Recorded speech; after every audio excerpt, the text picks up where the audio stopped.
Thanks, Nick. My name's Jana Favero. I'm the Deputy CEO at the Asylum Seeker Resource Centre. I'm really honoured to be the MC for today's panel. I would also just like to acknowledge that we're on the land of the Wurundjeri and Bunurong people of the Kulin Nation, pay my respect to ancestors past and present, any First Nations people who are in the room, acknowledge that sovereignty is never ceded, it always was and always will be Aboriginal land.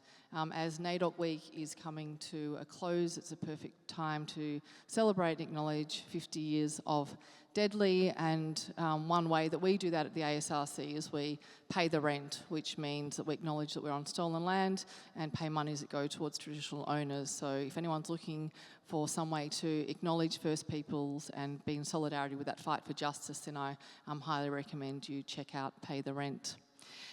It's an honour to facilitate this panel today. There is such incredible, deep expertise and experience on the panel, and looking forward to a really rich discussion. When I was asked to facilitate this panel, I thought, wow, isn't this fantastic? This is bringing together of many of my passions. If I sort of had to think of a Venn diagram of things that I love, well, there's football, there's refugee advocacy in my day-to-day work, and there's also the migrant story and belonging. I come from a very proud Italian migrant family. I was living in Italy as a child in 1982 when Italy won the World Cup. I remember the euphoria on the street, so my introduction to football was being World Cup winners. It has sort of dipped up and down since then. I know we're not talking about Italy in the World Cup. I also recently found out that we've got a very strong French heritage in my family, which was perfect timing ahead of the World Cup, so I can now cheer on France, who are doing very well. So, you know, football gave me that sense of belonging, and I've been able to continue to connect with the Italian heritage. My kids all play football. I did check out the Home is Football exhibition, which I encourage you all to if you haven't. I noticed that there's one spotlight on Brunswick Juventus, which my son does play for as well, and that real connection between Italy football and then living in the Victorian community. So it's a real honour of bringing all of those things together. So, and talking about belonging, you know, I work in refugee advocacy. I've been at the ASRC for 16 years, and I can tell you that if you are not treated equally or fairly, there is no way that you can feel as if you are belonging. And refugee advocacy at the moment, we are at such a crux in time with toxic narratives, scapegoating of migrant refugees and people seeking asylum. And today's panel is really important to show how much the community fosters belonging, to give that sense of belonging, but no one will be able to feel like they can belong unless they are fair and equal. So I really ask for a commitment in this room for everyone to fight for equality and justice, not only for migrants, refugees, First Nations people, but also people seeking asylum. So we'll now get on to the panel. As I said, we've got 4 incredible panel members. There will be an opportunity for Q&A at the end.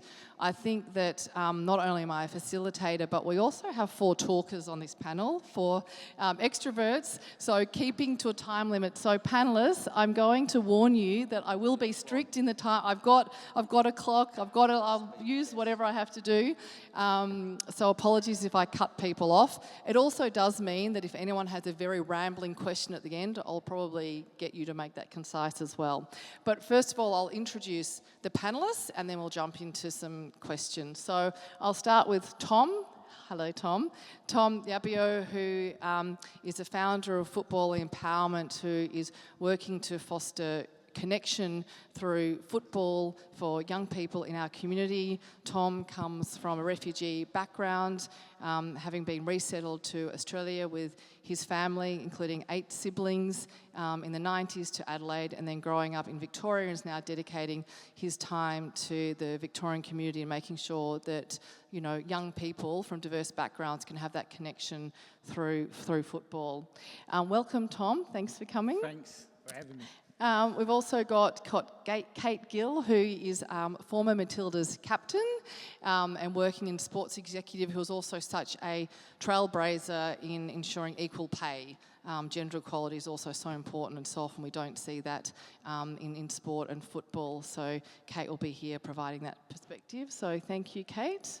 And then Craig Foster, former Socceroo captain. We've actually got, what a stage of people who play football. I'm a total fraud here. I watch it much better than I play it. But Craig, who not only has the sporting background, but also huge media personality and human rights advocate in particular, was instrumental during the Save Hakim campaign and has been a real champion also when there was the fall of Afghanistan with the Taliban and ensuring that people could flee safely and arrive to Australia. So thank you, Craig.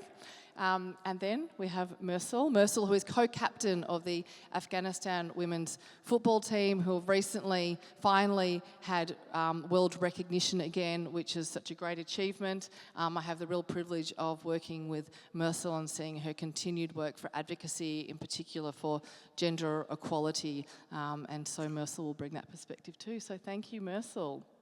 So we'll jump straight. Yes, what a great panel. We'll jump straight to the questions. Tom, given that this panel is football and belonging, what does belonging mean to you? I think belonging means family. So as for myself, coming in 95 as a refugee, I think feeling part of a community and then that we're all equal, we're listened to, provided opportunities. For me, that's what football does. Growing up in Adelaide, a Greek community soccer club, Adelaide Olympic, they used to play in the NSL. A Greek coach brought us together, a bunch, 12, 11 refugee kids, took us to training, feed us, and we felt a belonging. So belonging is family, and football has the power to do that. Yeah, wonderful. And in terms of that belonging that you were made to feel, how are you creating that through football empowerment and continuing that for the sort of next generation of footballers? For me, it's because I grew up in Adelaide and my older brother was selected for South Australia Institute of Sport, one of the first Africans. This is going back 2002. And then the pipeline, like supporting kids in Adelaide was really good. And then came to Victoria at 17. There was some stuff happening with certain community groups. And then for us, it was just pretty simple. Let's bring a bunch of kids together, how we grew up, how can we make things happen, how can we support them. Thanks to both from the PFA, they supported us with organised friendlies, and then majority of the work we do is just mentoring, supporting them, saying, you'll be heard, we know pathways and support mechanism, there's there, you just have to ask for it, and there's people out there that are willing to help. Yeah, wonderful, thank you, Tom. And Mursal, for you, what does belonging mean to you? I think belonging has a different definition to everyone, but for me personally, belonging is feeling that you fit in, you're accepted without having to force it, without having to prove that you're good enough to be accepted. It's just like in a soccer team. When you go there, everyone accepts you. You're accepted instantly. They don't ask if you don't know how to kick a ball, so you should stay out of the field. Nah, they teach you how to do it. So I think in a community instance, we can look at it from the same perspective as belonging means we opening our arms to people who come to us without having to ask what they can bring on the table. And how has football created a sense of belonging for you? To be honest, I will share a short story. I wasn't an extrovert all the time. I was a very introvert and isolated kid who was bullied throughout school, primary and secondary. And when I was introduced to football, that's when I felt for the first time that I belong. I felt that I have a voice, I have a platform, and I had my friends who we were playing together, and despite me not being a football player, they still played with me, they kicked the ball around with me. Obviously, because when you're a newbie, you start as a goalkeeper, but that's okay.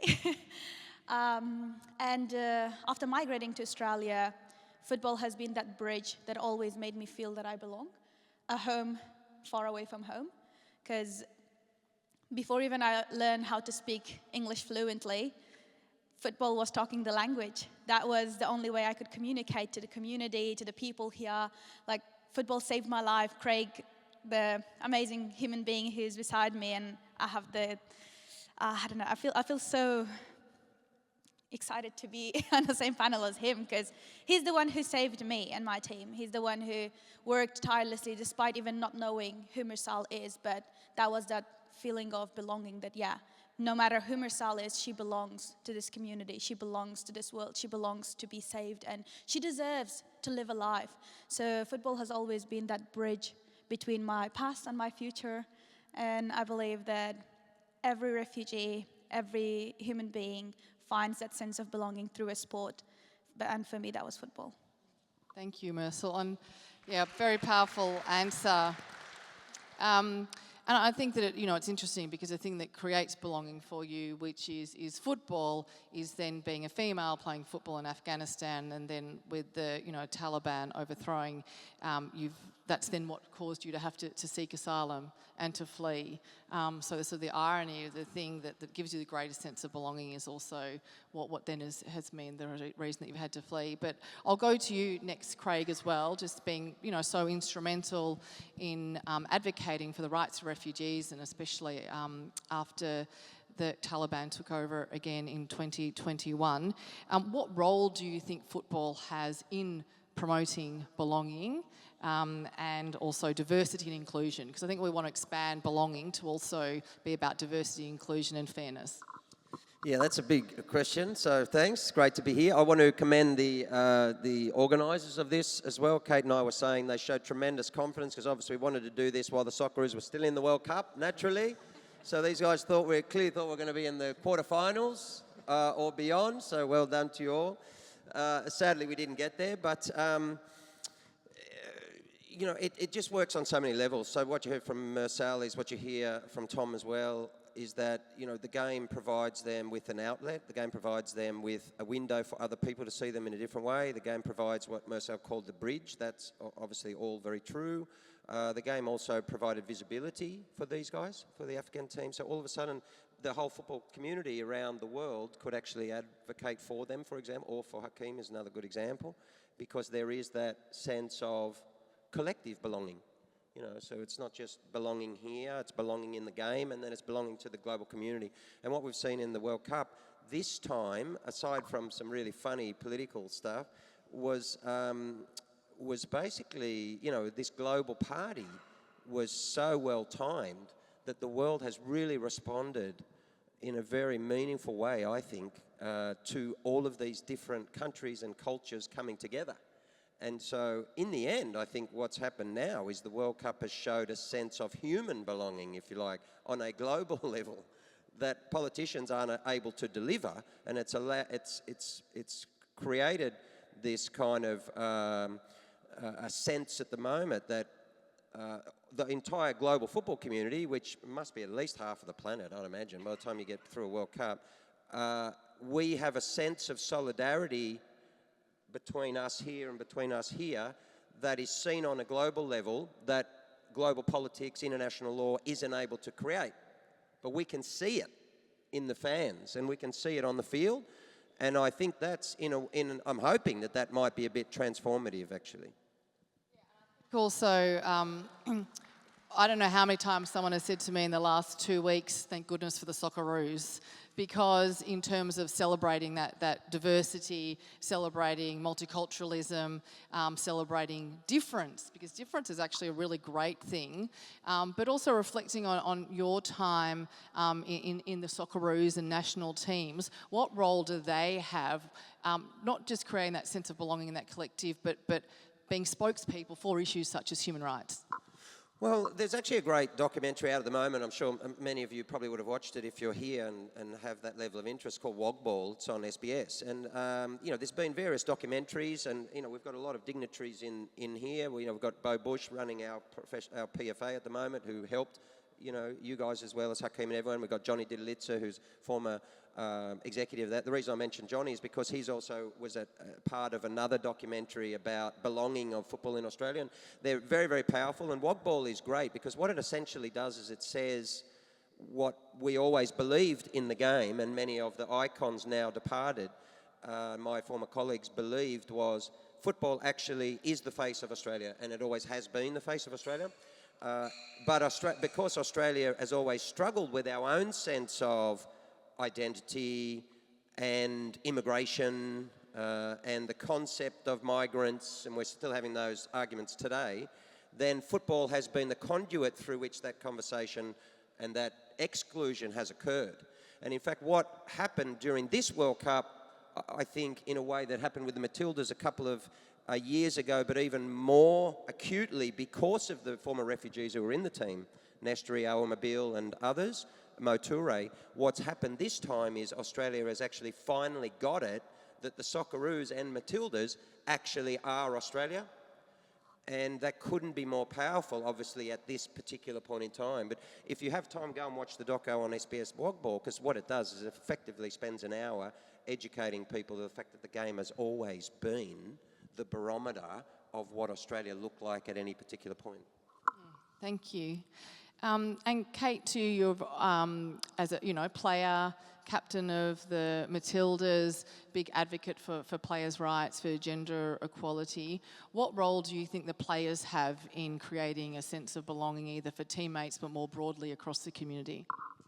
Yeah, I think carrying on from what Craig said and what's been said on the panel as well, that representation of both the Socceroos and the Matildas being probably the most culturally diverse national teams, and a modern representation of what Australia looks like now, rightly or wrongly, of whether we choose to accept it or not. It's exactly who we are and the foundations that we've created. But a lot of that have come from players operating outside the margins and outside of the institutions and the traditional frameworks that have been set up for them. It's about them building coalitions, having a voice and having a support to kind of agitate for that change, and knowing full well that football has the power to change and be a force for good, which is inherently known to the players. I think the biggest representation of that is women's football. For those that don't know, the history of women's football, it was banned for a very long period of time by those that were meant to steward it through and shepherd it through to become a force that it is. And for a long time, it was about finding belonging, finding acceptance, creating that space, that place of being welcome, that place of having an identity and having a purpose. And I think the biggest coming together was seeing the Matildas in 2023 and the crowds that turned up to celebrate them and watch them and celebrate who they really are was kind of the tipping point for the acceptance that the women's game is here. It has its own place. It deserves to be where it is. But the players know that this is a continual journey. I think we're very fortunate in this country that the players' rights are embedded into everything we do. And that's immensely down to the hard work of the Players Association, and Bo's running that at the moment, doing a fantastic job. And as Craig alluded to, he's been a strong part of that. John Didalist has been a guiding force in that voice as well, but it's really led by the players. The players are the biggest drivers of this, and I'm immensely proud to have, played a small part in that, but be able to see that kind of come to fruition and that be celebrated in 2023 was beautiful. Yeah, I think it'd be hard for anyone to deny you're cheering on the Matildas and the Socceroos, but then you're not also celebrating diversity, whether it's gender diversity, whether it's multicultural, multiracial. But that also must add a load to players, that not only are you playing, which is your job and your profession, but then you're also having to represent and be trailblazers. And how does that play on players' mind that, you've got to go onto the field and play the game, but then at the same time, whether it's not having equal pay or whether there are, questions around sort of gender or sexuality or racism, how do players cope with that dual stress and that dual load? Yeah, it's a fantastic question, and you're exactly right that it does become the player's responsibility when it shouldn't, and that's forced upon them by the institutions and the decision makers who are making decisions on their behalf but not actually capturing their voice or wanting to understanding their position in that. I feel a responsibility as a player. I know that I stood on the shoulders of those that came before me who did what they could to try and improve the game. We always say you want to leave the jersey in a bit of pace, and I think there's just something inherent in the players that they understand that and that they're willing to fight, and having the institutions that support them, especially the Players Union here in Australia, gives them the courage to do that. So they know they have a voice that they can lean on and someone that will guide them and give them the direction and the purpose that they need. And you always want for better, and I feel sometimes that those that are making the decisions on how the sport's being run, they're not there every day. They're not living and breathing it like these players are. They are the best champions for what the game should look like and what it should represent. Yeah, thank you. Thanks, Kate. We've talked a lot about, the positives of football and that real sense of belonging and why that's so important.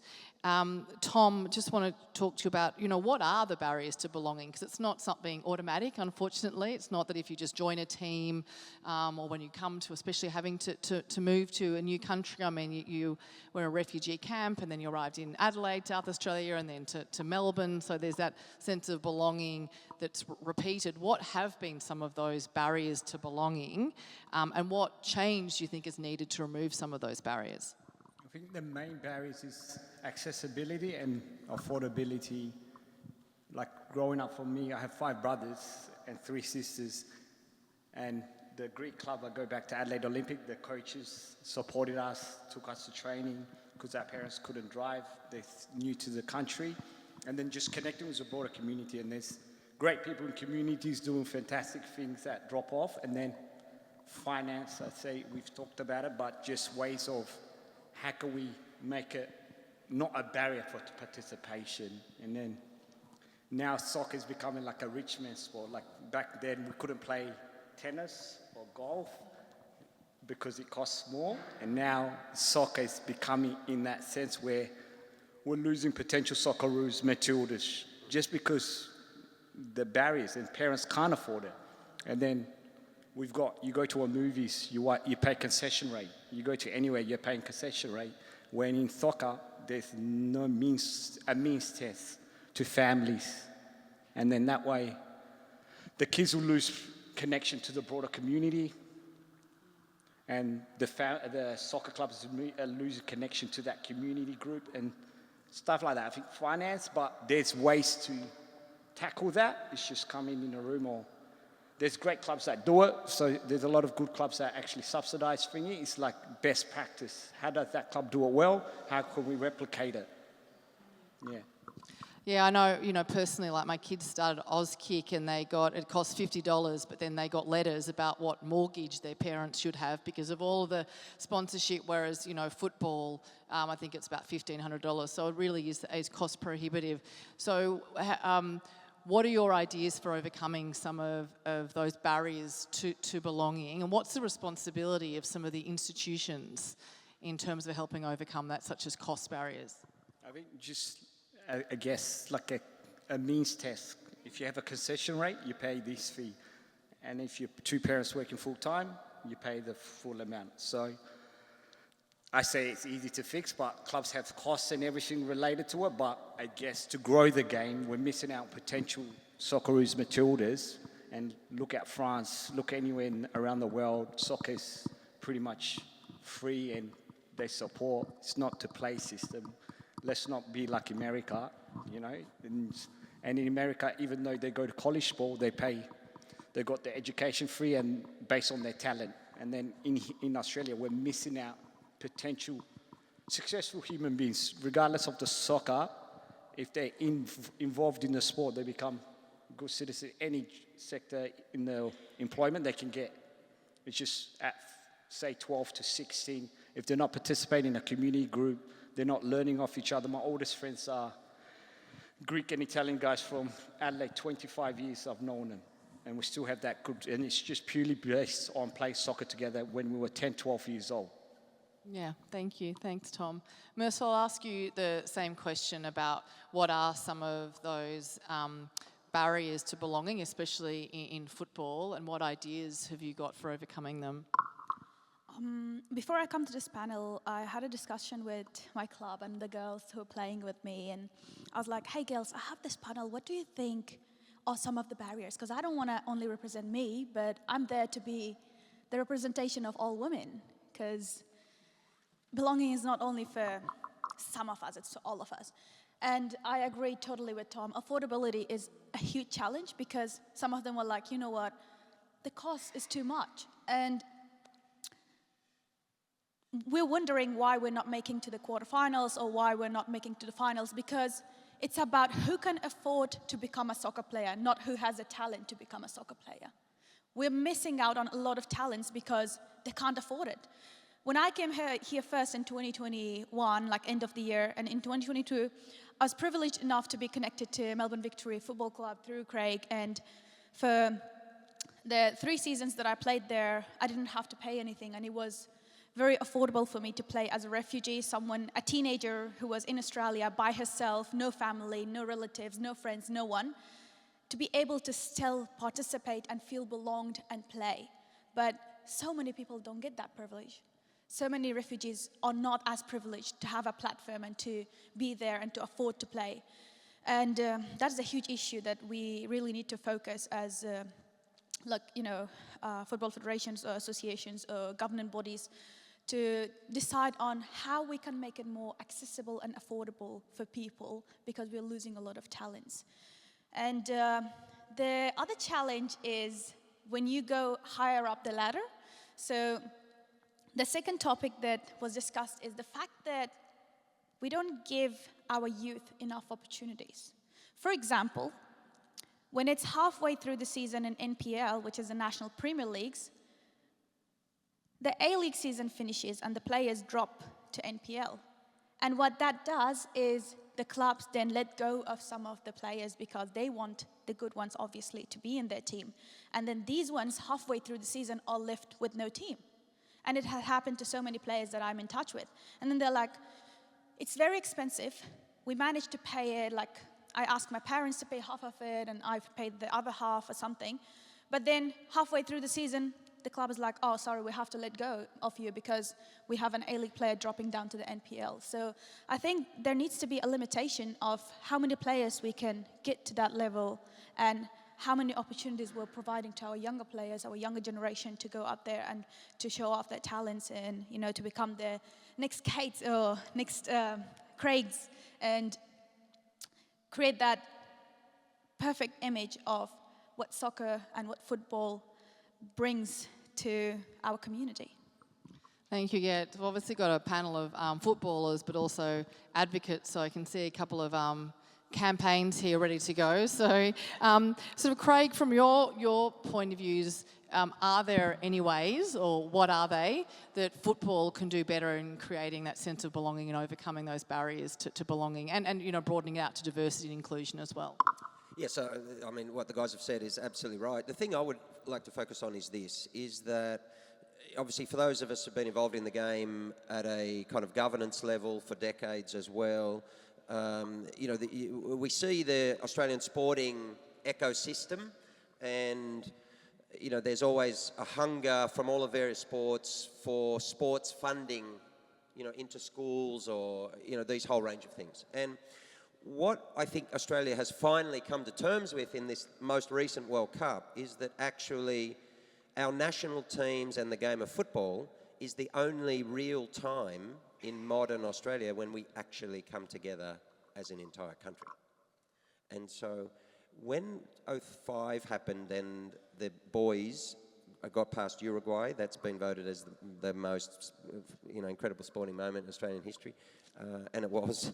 And then 06, Australia came together, I mean, all of us, and this is about belonging for everyone, in a way that hadn't happened, I don't think, in my lifetime, really. You might, 2000 Olympics, yes, but that was a bit different. I think there was national pride in hosting the Olympics, yes, and then you had the Kathy Freeman moment and perhaps a couple of others, but this was very, very different. This was the whole country going for a full month of just crazy love of each other.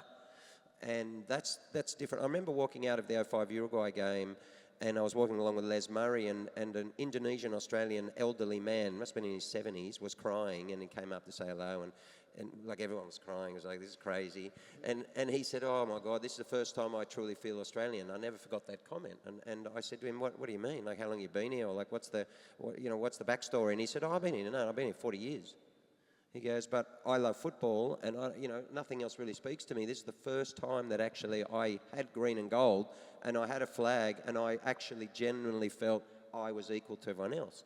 That's a very, very powerful comment.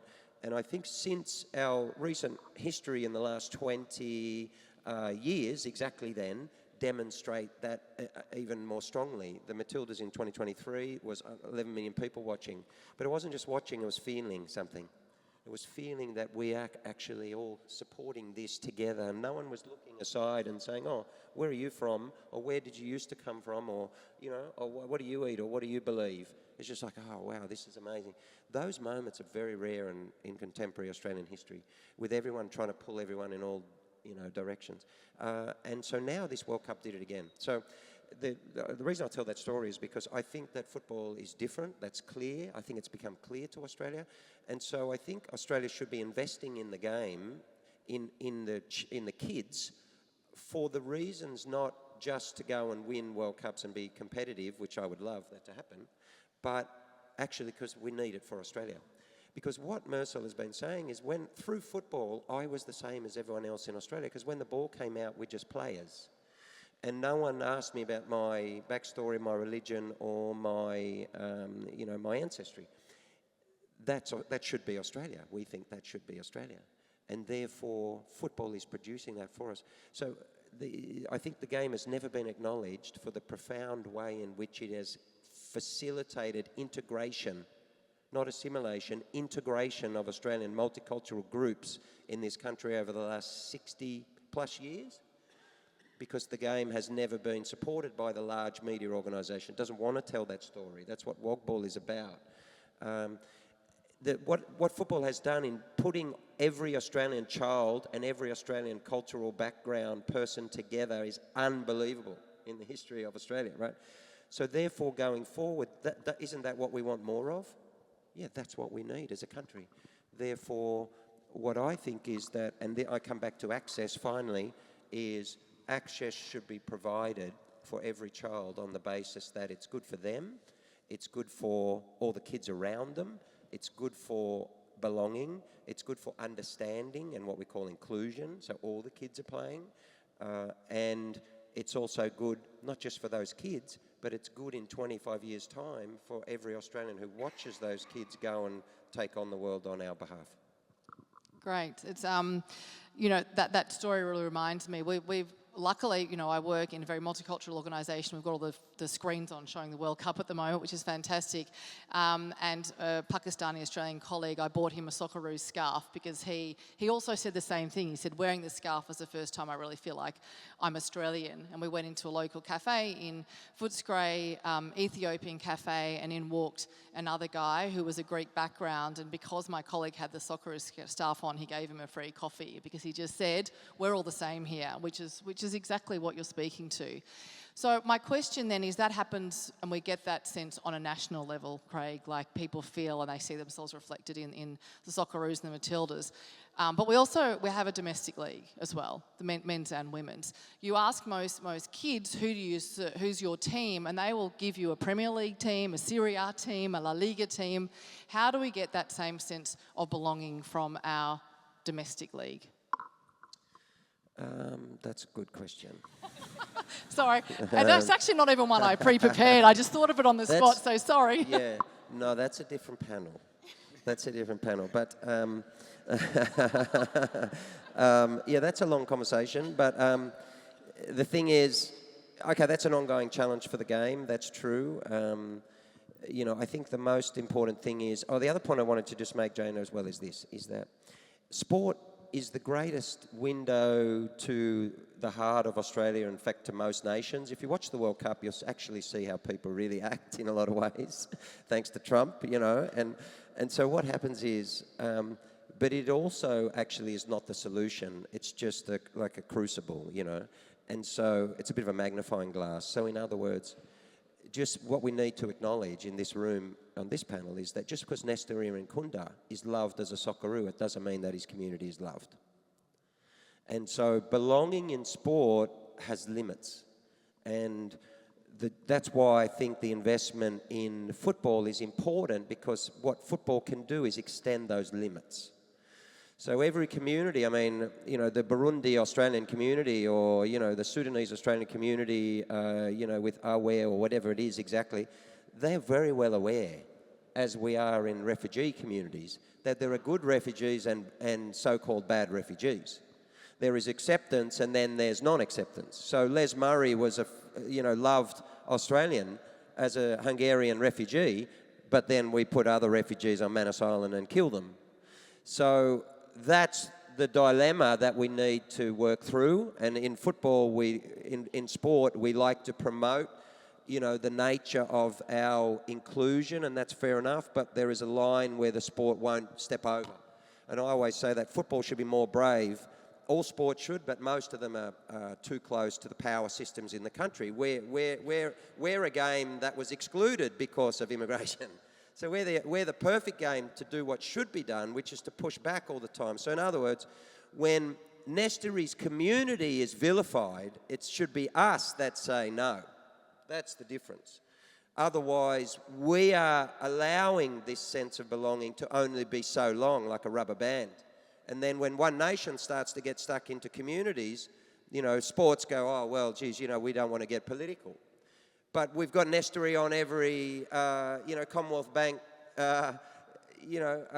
banner around the whole country. So that is political, because what we're saying is, here's what we think represents the game.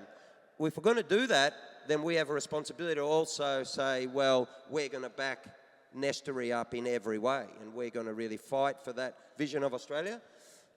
That's where real belonging comes, and I think, our game anyway can be much braver in doing that. Yeah, thank you. Because that was such an excellent answer, I won't push you on the A-League question, but thank you. Kate, you just sort of talked a little bit about, a real turning point with the Matildas in 2023. Where are other examples in football where you have seen that real sort of coming together, being able to challenge things and create that sense of belonging, inclusion, sort of similar to what Craig was touching on, that it's not just sort of celebrating the good moments, or whether it's a good refugee or a good player, but where have you seen excellent examples that we can lean on when trying to challenge the football institution to do better? Yeah, look, I think you've got two great examples here. I mean, the Afghan women's team story and Mursal, it was, saving their lives. It was giving them a place to play, giving them acceptance, giving them an identity, and it was the football community through Melbourne Victory and through John Didalitza who wrapped their arms around them and provided them a place to say, you're welcome here. So that's an exceptional example of the work that Craig did in saving Hakim. That was the football community again. It was the humanity of the football community that wrapped their hands around Hakim and said, we're not going to let this happen. The institutions and the governments they wanted to turn a blind eye, but it was the football community that stood up and said, no, that's not going to happen. And the story that Craig's just told, I think the one that provides us of Australia of who we are today, it's the migrant communities and the way that their sense of belonging and their sense of acceptance was to bring their traditions and their cultures and express that through football. It was the anchor point that gave them their identity, their communities, their inclusion, their point of acceptance into a country they were learning how to belong. So I think there's beautiful examples of how football has done that. It's such a rich tapestry in the way that happens. But really about the belonging and the expression of belonging is that community, that acceptance, that vibrancy, that understanding, the ability to sit next to someone and football be the common language that everyone can speak and have that sense of acceptance and identity through that. Great, thank you. I've got one final short question for each of the panellists, and then it will be over to Q&A. So if you've got any burning questions, please start thinking of them. Tom, through football empowerment, you've seen opportunities be created for young people. Do you want to talk a little bit more just about what football empowerment is and how sort of the general public can support football empowerment or get involved? So we're a community organisation, charitable organisation, so we deliver free programs for young people, and then we're not a club, so we just bring them together on a weekly basis, and then during school holidays we run weekly programs and development programs, and then we identify the young boys that play in various clubs and then have opportunities to play against Melbourne Victory, Melbourne City and Western United through the support of the PFA, and then identify them players, get them, mentor them, support them and say, this is your platform, go do your part. And a lot of young boys have gone on to do amazing things, and then for us it's just providing that support mechanism where they might not feel like that at the NPL club or whatever club they are. It's just say, come together, develop, train, just this is what you need to do, and just provide them pathways and opportunities. And then also what we do as well is we run leadership and workshops for players that just, not just soccer, to education pathways, employment pathways, and support the kids in whatever they want to do. And how can people in this room help football empowerment? To come down when we run the African Nations Cup Victoria as well. So is, because I'm from Adelaide, they run it fantastic in Adelaide. I was there when it first started 2005, and there was 4 teams. If you ever played in it, and we actually won, and we haven't won yet. So coming from Adelaide, a lot of things we do with football empowerment comes from Adelaide.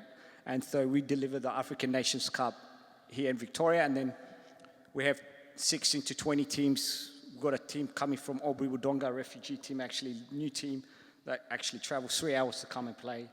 And it's fantastic. You see them carpool and come, and they feel a belonging, part of the broader Victorian community. They participate.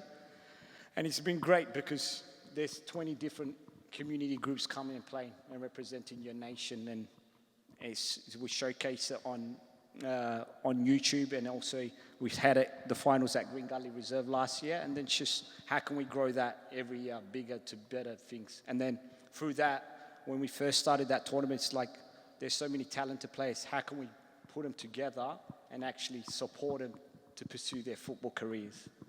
Great, thank you. So I know Football Empowerment have got a presence on social media, so people can find you, follow you, support you, come and cheer along. Great. I'm happy to give a plug, Tom, because I think what you do is fantastic. Social media. Yeah, social media, Social great. media, and the website, Football Empowerment. Perfect, great. Mursal, you spend a lot of time giving, public talks and speeches, whether it's to schools or community groups or universities, and you're often, talking about your background, your experience. What is one thing that you wish audiences knew more about refugees? That's my favorite question, and you know that. No, I did know that, so... This question might be different to everyone.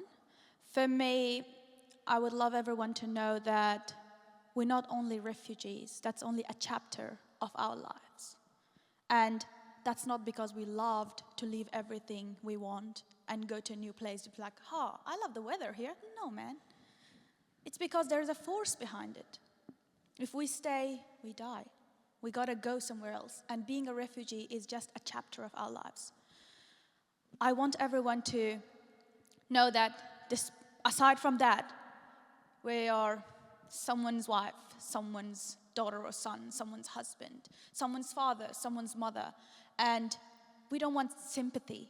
We want an opportunity to show that we want to contribute to this community. And I can use my background in the past nearly 5 years that I've been in Australia I had the opportunity to have a seat at the table and to showcase what I can bring and how I can represent Australia as a community and how much I love to call Australia home. And I would love people to know that migration is just a chapter of our lives. Other than that, we're all human beings, and in every day of our lives, we just need to feel belonged. Even through a simple smile. That's an act of kindness. Thank you. Thanks, Mursal.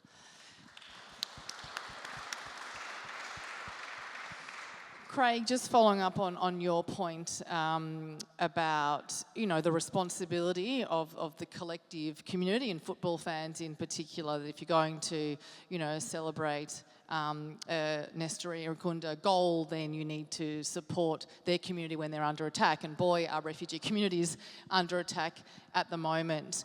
What is, I'm assuming you're speaking to a room full of football fans here, that's why people are here. What's your one message or call to action to people as to how they can have that real act of solidarity when communities are under attack? Well, just think of it like football, so if you look at this World Cup, we could say that it really is a vision of the reality of the world today in many, many ways, positive and negative. But the world should be a lot more like football, actually. So people often say, why do you guys in football, why are you so accepting? Why do you, kind of fight for refugees or whatever it is? We always say, well, because we're teammates. Because we grow up in a dressing room where everyone is got a different background, and then we walk out over the field, we shake the hands of the other team, and then we play according to a set of rules that doesn't often change, and everyone are clear on what the rules are, right? And then what happens is we come off the field, we shake hand again, we've done our best, and then we walk away. And that's very difficult in that environment to then turn around and say, well, do you know what? I don't like your community, because we are equal when we play. And that's why so many people around the world love football. And I do think this World Cup's been a big lesson in a lot of ways, in the sense that the world has no rules anymore. And the world should be like football. And because, you know, people like Trump, for example, people are saying, well, why is he been able to, overturn this red card through political interference? Well, because that's where the world is at the moment. The world's rule book has been thrown out by people like Trump and others. But I think it's important for Australians to say we actually believe in playing the game of life in that way, according to rules. And we're letting them throw the rule book out as well. And what we're doing is we're saying, well, what we'd like is the referee to go against these few countries and like really apply the rules. And you guys have to have a 2-game ban like Kunsa from England.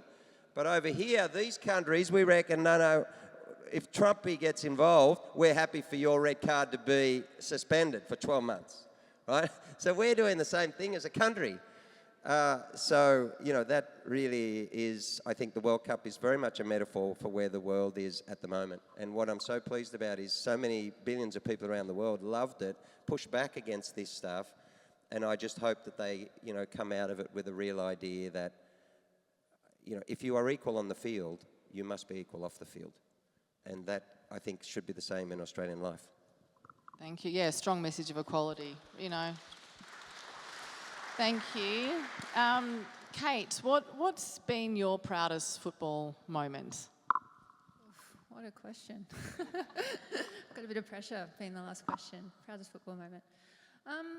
I think actually the sense of belonging and community that I was able to create through that, as Craig just articulated really, really well, you do that with people that you know well but don't know well. They have different backgrounds, different cultures, different identities, different sexualities, but you're all there because you love the game and it deeply means something really personal and important to you. You can say that there's been fantastic games I've played in that have gone really well. There's been games that haven't gone so well. But to kind of see the Matildas and where they are now, that's probably what I'm exceptionally proud of.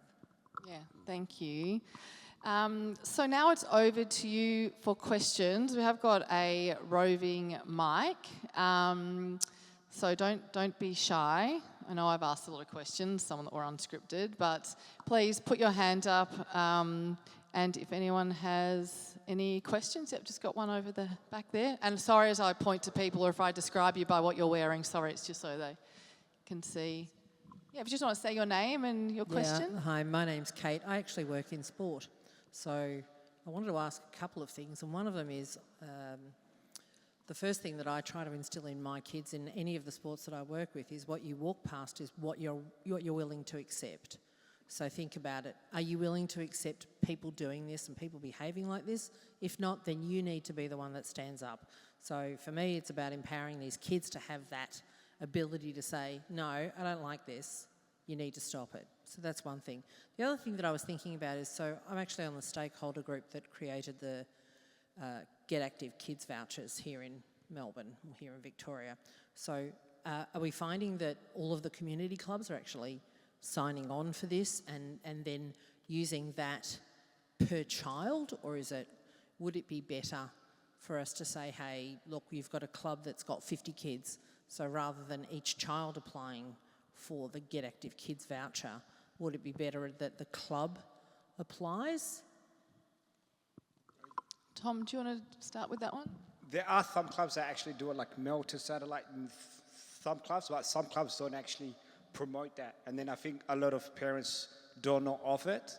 Yeah. So there is, I think, it depends on the club that actually share that information to their parents. I'm just wondering whether the messaging, because obviously being on this stakeholder group, I can ask the question about the messaging and how the messaging is put across, whether it is better to the parents and somehow get it to them, or whether it's making that messaging to the clubs more clear to say, listen, this is what what can be done or what you can do with those funding rounds. I think making it clear to clubs that you need to be sharing this to their parents, like when they come to register, giving that information to their parents. Okay, all right, so clubs, okay. And then the next part is... Sorry, Craig might just respond to that part and then we'll go to the next part. Yeah. That's okay. So, Yeah, I just thought I'd just add one quick point. That is that I think where youth sport is in Australia at the moment, we should be ashamed of, actually. 100%. Because the right to recreation is a human right of children, you know, under the Children's Convention. And so what we've got in Australia at the moment is the over-commercialisation of sport. I'm speaking particularly in primary schools and in that level. And so there are many sports that are becoming exclusionary, and so you know, newly arrived communities, certainly migrant communities, many Indigenous kids, they can't play football. But that's a national issue. And so we've got games that have become socioeconomically elite. And, you know, football is heading that way, as Tom rightly said. I agree. Like, that is a blight on the country. It's not necessarily an issue within football. That is everywhere. And so that's one reason why I think that football, as the biggest constituency in terms of a sport in the entire country, we should be saying, okay, every child has a right to actually be able to play this game. Yeah, look, some years ago there was someone that created or came up with the phrase of pay to play. Whoever that person is needs to be shot, because that's where everything is heading. I absolutely agree with you. And I actually do some work with one of the clinics that does work with the refugee kids, etc., from the Royal Children's Hospital. So I'm right there, I get it. But then the next part of that is what... Or do the Australian Sports Commission actually have footballs back? Do they do anything significant? And if not, why not? And let's make them do it. All right. Can I just kind of round it off by saying this? That basically, in the context of this panel, we're talking about a sense of belonging here. So I think we're agreeing that a sense of belonging of all children in Australia is being compromised because we have a socio-economic barrier for kids to participate in the game. So within the context of this panel, that's a big issue for us because of the power of what football is providing to Australia and allowing every child, almost every child, certainly every community and cultural community to interact as well.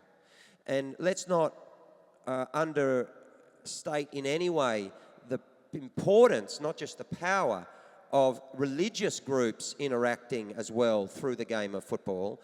And then you've got cultural groups. And then, so we've been through these cycles with Australian football over a century because we were the ones where the communities came and found their sense of belonging in Australian life, but they also brought enmities from abroad because many were fleeing conflict, for example. And so it's through the game of football that those enmities were able to be worked through in the context of the expectations of the new country. Mm-hmm. And so football bore all of that responsibility and brilliantly did that job, so that today all of these communities are close allies, and are equally Australian. Yeah. Just quickly, the final answer to your question about the Sports Commission and all that, I think it's probably for a different panel, but what we could say is football also needs to be far better organised, and the governance of football needs very significant reform, in my view, and therefore, football has to be a really, not just a safe pair of hands, but a very high level of integrity and ethics in terms of expenditure of public money. Mm-hmm. So I think we need to create some vehicles around through which to do that so that everyone has confidence. I am an immigrant. My father played football in Europe.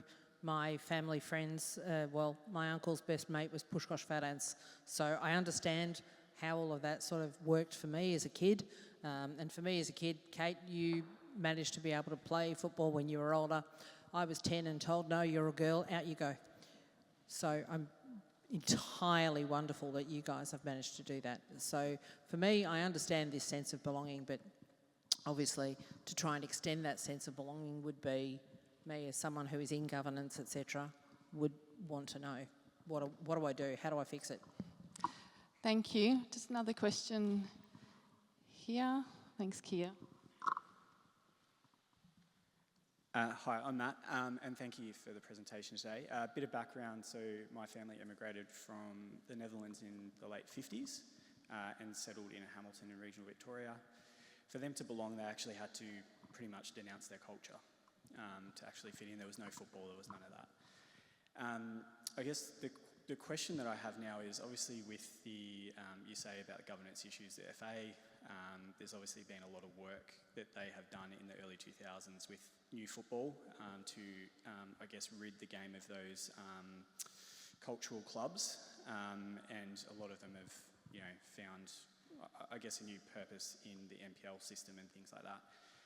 What's your view on, I guess, that policy, and if we want to grow the game, how can we actually, I guess, bring those fans into the upper echelon of football here? Great. Kate, do you want to start? Or Okay, I'll answer it. So, yeah, in my view, it was very sad that football, the multicultural game, that had been the home for all of these different cultural backgrounds at a time when Australia was very threatened by many of them, if not just the concept of them. You know, during all those decades when you're accepted if you were a Greek Australian or Italian Australian or Turkish Australian or Lebanese Australian, as long as you had economic value, but we don't really want to talk about actually your Lebanese-ness or, you know, your Turkishness. Or football provided the one home that said, well, we just love that, like we're all wogs. I remember a really powerful story about Indigenous Australia was Charles Perkins. Are you aware of that story? Charles Perkins, the legendary Indigenous activist, Sydney University student at the time, played football. I think it was Pan-Hellenic. I'm pretty sure it was the Greek club in Sydney. And they were paying him and he could fund his way through university. And he pioneered the famous bus ride.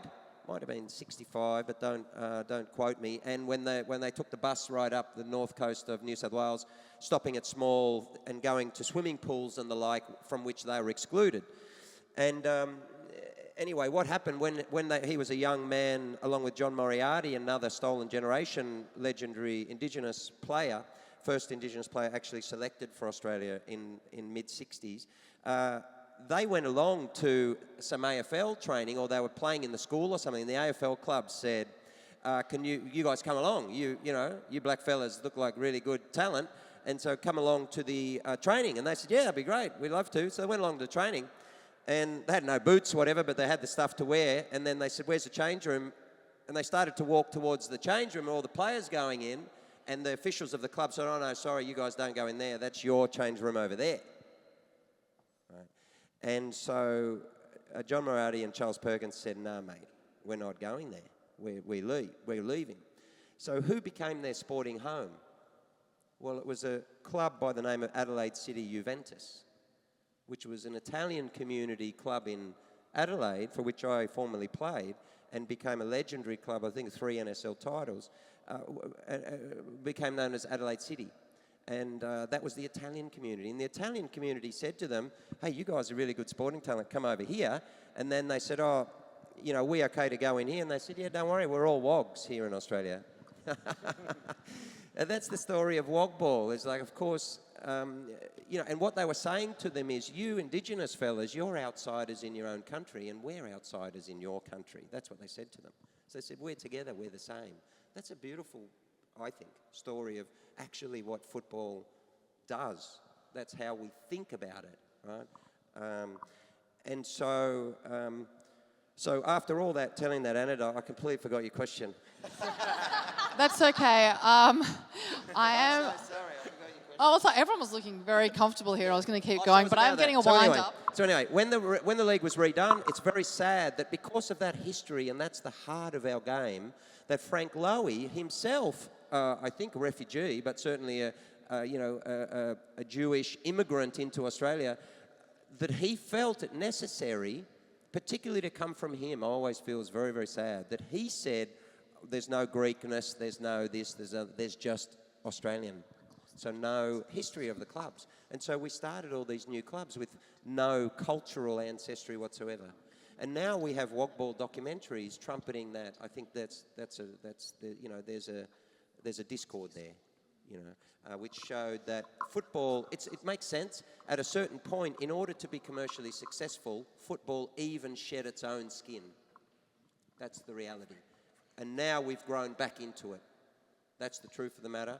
And therefore, I would love to see more acknowledgement of the clubs that actually built the game, because those communities built Australia. And I don't think we should ever put that aside. Thank you. Thank you, everyone. Thank you. Sorry, unfortunately, I'm getting a wind-up. We're out of time, but I'm sure if we move out or people can continue conversations going, I can just say that. But anyway, yes, let's keep the conversation going. I think we've just got to move out of this room. But yeah, thank you so much, Tom, Kate, Craig, Mursal. Please, a round of applause for the panel.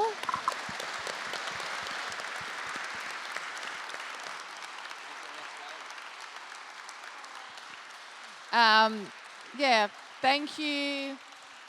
Thank you all for coming, for your interest. Yeah, keep cheering on all those other teams in the World Cup. Keep enjoying your football, celebrating football as family, as unity and diversity. So thank you.